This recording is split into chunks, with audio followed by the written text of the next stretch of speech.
Not one drop leaves Canada without our explicit permission. Mark Carney just signed a law that puts $890 billion of American economic activity per year at the mercy of Canadian approval. No warning, no negotiation, no consultation with Washington.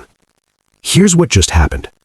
Canada controls half of the Great Lakes, the same Great Lakes that provide drinking water to 40 million Americans, the same lakes that feed farms across 8 U.S. states, the same lakes that keep factories running from Michigan to Ohio. And Carney just made it illegal to remove a single gallon without Canada saying yes. While Trump threatened tariffs on Canadian wheat and dairy, thinking agriculture was Canada's weakness, Carney quietly positioned himself to control something America literally cannot survive without: water. And unlike food, oil, or microchips, you can't replace it, you can't import it, and you definitely can't invade your neighbor to get it. This is the story of how the world's largest freshwater system just became the ultimate geopolitical weapon, and how Trump's pressure campaign accidentally handed Canada the one card that makes all his threats meaningless. Let's establish the scale we're dealing with. The Great Lakes hold 21% of the world's surface freshwater, 6 quadrillion gallons. That's more than every other freshwater lake on Earth combined, except Lake Baikal in Russia.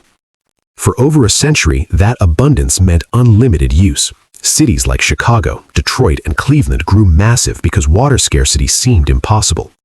Farms irrigated without restrictions. Steel mills, auto plants, and chemical factories built entire operations around infinite Great Lakes water.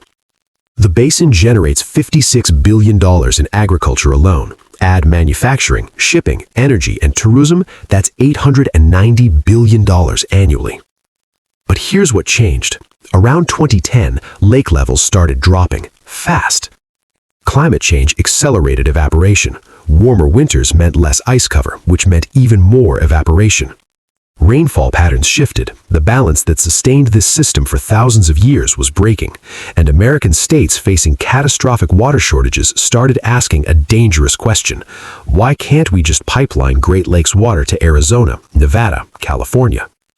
Engineering studies proved it was feasible. Political coalitions formed. The argument was simple: water is a national resource, and Americans in crisis deserve access to American water.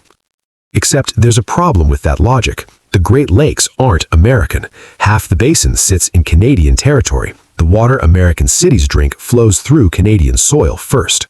The lakes American factories depend on pass through Canadian jurisdiction, and Canada was watching American states plan massive extraction projects while Canadian communities dealt with deteriorating infrastructure and water quality.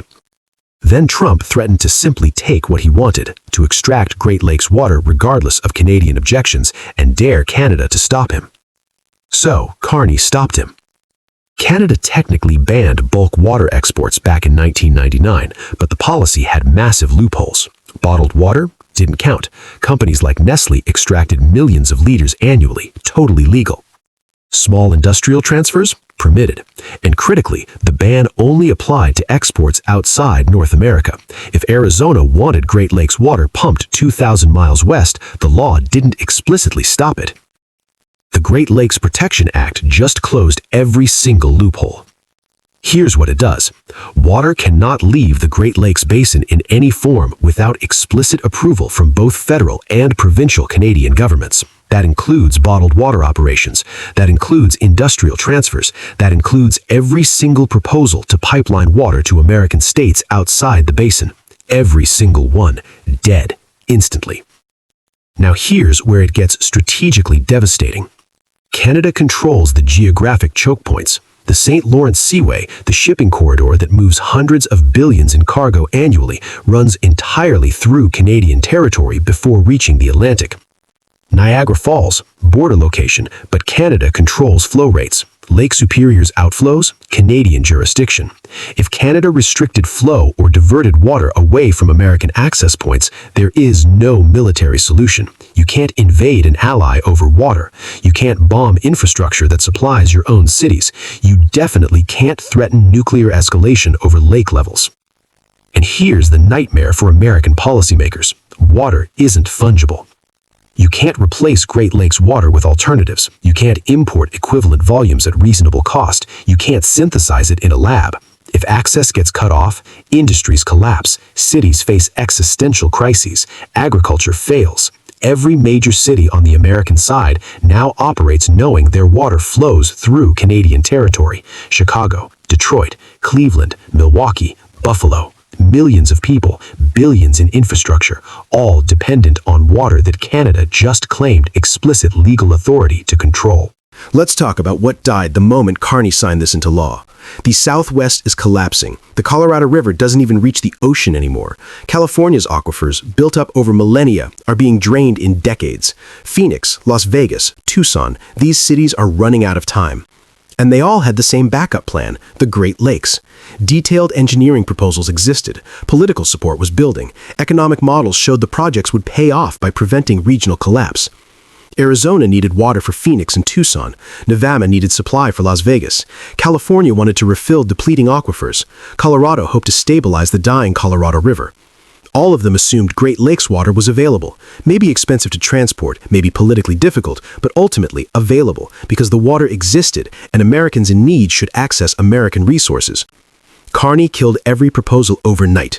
Canadian law now prohibits removal from the basin, period. It doesn't matter what American states need, it doesn't matter what they're willing to pay, it doesn't matter what engineering solutions exist. The water isn't leaving Canadian jurisdiction. Western governors reacted with fury. They accused Canada of hoarding resources during a humanitarian crisis. They demanded negotiations. They pressured Washington to force Canadian compliance. Carney's response was surgical. Canada faces its own water security challenges. Canadian communities have priority over Canadian resources. American water policy failures aren't Canada's responsibility to solve. Translation, you're on your own. But here's the deeper strategic shift and why this isn't just about blocking pipelines. American agriculture across 8 Great Lakes states irrigates using water that originates in or flows through Canadian jurisdiction. Without it, the Midwest farming faces the same catastrophic shortages hitting the Southwest. American manufacturing cannot relocate. Steel mills in Indiana and Ohio, automotive plants throughout Michigan, chemical facilities along Lake Erie, food processing operations across the basin. All of it built around water access that Canada now explicitly controls. This is leverage, real, tangible, irreversible leverage that cannot be countered by tariffs, sanctions, or military threats. Trump's strategy was straightforward. Pressure Canadian agriculture with tariffs, force farmers to demand concessions from Ottawa, use economic pain to extract political surrender. He assumed agriculture was Canada's vulnerability. The Great Lakes export ban revealed his fundamental miscalculation. Canada isn't economically dependent on the United States in ways that create one-sided vulnerability. Canada controls resources the United States absolutely requires. And when Trump escalated pressure, he gave Carney political cover to weaponize those resources. Here's the nightmare scenario American policymakers always feared but never expected. An ally that controls critical resources becoming willing to use them as leverage, not because they're hostile, but because American pressure made cooperation seem more dangerous than confrontation. If Trump escalates trade wars, Canada can respond by tightening environmental regulations that reduce water available for American industrial use. If American states push extraction projects, Canada can unilaterally reject them, regardless of political pressure. If Washington threatens Canadian sovereignty, Carney can point to the Great Lakes and remind Trump that millions of Americans depend on water flowing through Canadian territory. Every tariff on Canadian goods now risks retaliation against American water access. Every threat to Canadian trade invites tightening of resource controls. Every escalation makes Canada more willing to prioritize its own interests over American demands. Trump wanted to prove dominance. Instead, he revealed American dependence. Climate change is making water scarcity the defining resource challenge of the 21st century.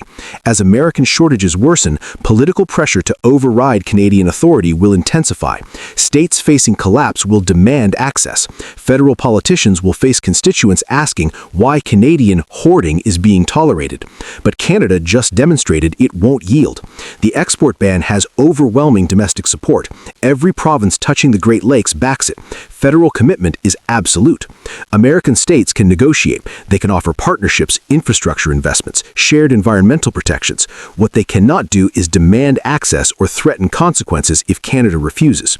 That fundamentally reshapes North American water politics. For generations, water was treated as abundant and accessible. The Great Lakes meant security, an endless reserve that would always be there. Now, the Great Lakes are leverage, and Carney just showed he's willing to use that leverage when American pressure threatens Canadian interests. Previous Canadian governments avoided weaponizing water because doing so would damage relationships and escalate conflicts. But Trump's threats change that calculation. If relationships are already damaged and conflicts already escalated, why not use the leverage that actually works? The $890 billion Great Lakes Economic Corridor isn't shut down. Not yet.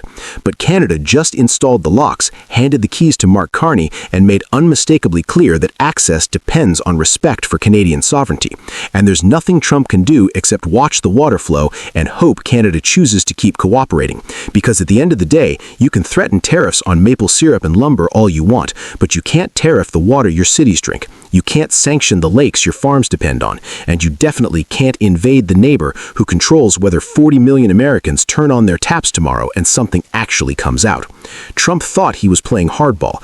Carney just showed him what leverage actually looks like, and it flows north.